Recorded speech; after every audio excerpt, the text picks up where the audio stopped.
I just remember being called ignorant and basically taking it super personally. Like, you're calling me stupid? No, I'm not stupid. No, I don't hate people based on the color of their skin. I watched Remember the Titans growing up and I loved it. Like,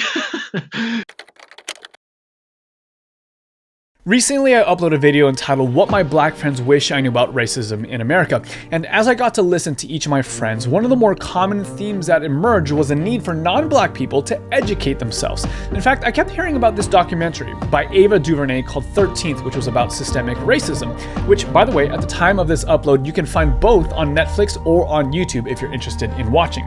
And so I put out a casting call on my Instagram for ignorant white friends who are willing to do exactly this, to watch 13th and then to share their thoughts. Here's what they had to say.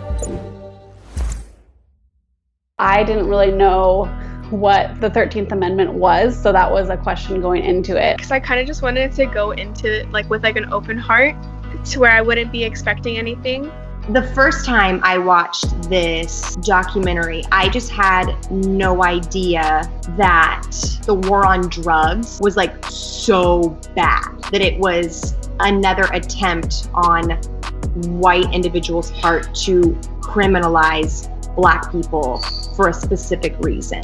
Just to think of people who, just because the color of their skin, they were sent to prison for minor things that a person of my skin tone would not even bat an eye at, or maybe they would just have a night in prison and their parents could bail them out if they were like a white teenager. It's just horrible that Black men and some women would go to prison for, stealing a $9 thing, and it'd be like a 39-year sentence. Why is the system the way it is? I'd never really asked myself that question or felt led to ask myself that question. And so this movie kind of answered all those questions. He kind of pulled together all those pieces, and I was like, oh, makes sense now. I was always a fan of Reagan and Bush and those leaders, and to realize that they participated in this kind of made my blood boil. They would plead guilty on cases that they weren't even guilty for. I actually didn't even know that. So that one kind of took me back for a bit. The line from that song, "Break my heart for what breaks yours."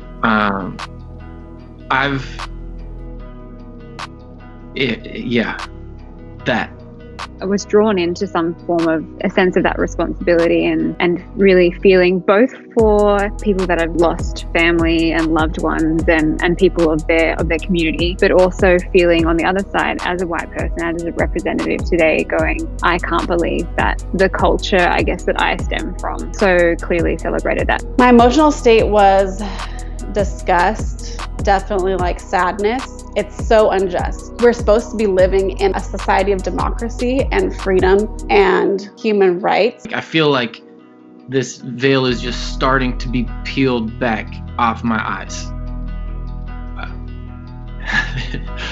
This is how I feel. I don't know. I'm just speechless. So why is this happening? Why did this happen? Why haven't people been educated about this till now?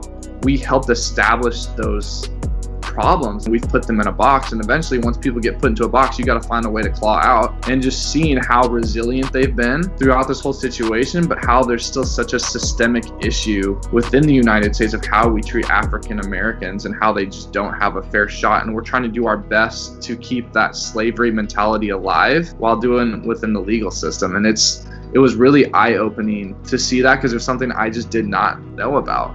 Tears are welling up, and I'm almost shocked that I'm getting emotional, but I'm not the type of person that gets emotional, really. I'm always like, oh, it's all right. Look at the bright side. Oh, no, with this, there is no look at the bright side. It's just recognize exactly how depraved and dark it really truly has been.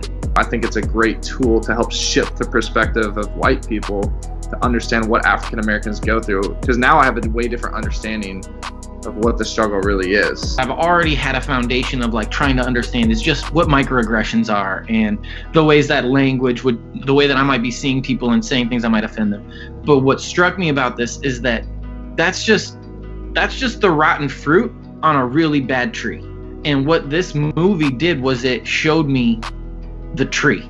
So racism for me has changed from something that used to be like racism used to exist, but then amazing people like Rosa Parks and Martin Luther King Jr. and like all these individuals who are fantastic did away with it. That used to be my idea of what racism is. I just remember being called ignorant and basically taking it super personally. Like, you're calling me stupid? And I was sitting in a social justice and economics class, and my teacher talked about this idea of white privilege, and I was like, what? What? I do not feel privileged in any way because I am white. No, I'm not stupid. No, I don't hate people based on the color of their skin. I watched Remember the Titans growing up, and I loved it. Like, we don't like that word ignorant. It's almost a swear word. We're informed people. We've got smartphones and we can get at the information, but it's not necessarily about having the information. It's about having context and having experience, which I don't have. And none of us like to think that we don't have something, I guess. I'm not ignorant. I care about people, but at the end of the day, after watching the documentary especially, and after hearing people's voices, I don't really know much about the struggle, and I don't really know much about the history of this whole situation. I had never known what that's like to grow up with a broken family, or, you know, live in a gentrified community. So I found out just how ignorant I was then, and I keep finding out how much I don't know. And so I'm willing to understand where I'm wrong and listen. And so I think ignorance for me was a label that I wanted to take on so that I could learn instead of just pushing it under the rug. None of us think that we're ignorant. Like, we think we're educated. We have black friends, or we've got Asian friends, or we've got gay friends, and so no, I'm not ignorant of it. Now, ignorance, I'm just like, listen, if I'm ignorant, cool, teach me.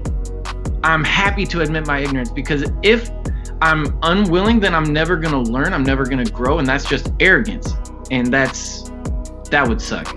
I grew up with privilege, and I don't want to approach any situation from that lens anymore. So I am definitely on board with the ignorant word. I think that we've caused, when I say we, I mean white people, we've caused the problem. And so now it's our job to fix it, to be part of the solution to this horrific problem that we have caused. Continue to get educated, continue to understand, continue to listen, continue to do my best to try to put myself in their shoes and understand, if this was my life, how would I be affected? Can I truly just continue to move forward? And I don't think at this point I can walk away as easy as I could have in the past. Now that I've learned more and I've been around the people and I saw the passion at the protest, just understanding why they're feeling the way that they are, I think it's easy from our perspective as white people to not really understand, and so we distance ourselves, but trying to bridge that gap to ask questions and to learn.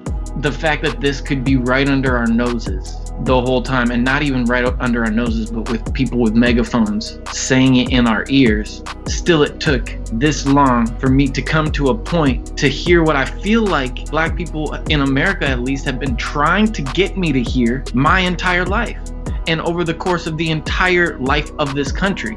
We need to have these different perspectives, even to be willing to listen to one another. We don't have to say, okay, now I believe this, but to be willing to have a conversation, to be open to hearing somebody else's perspective. Listening is the only way that I know that there is an issue. We created the problem. We have to listen to what the problem is that we've created, and to work as a community to develop solutions.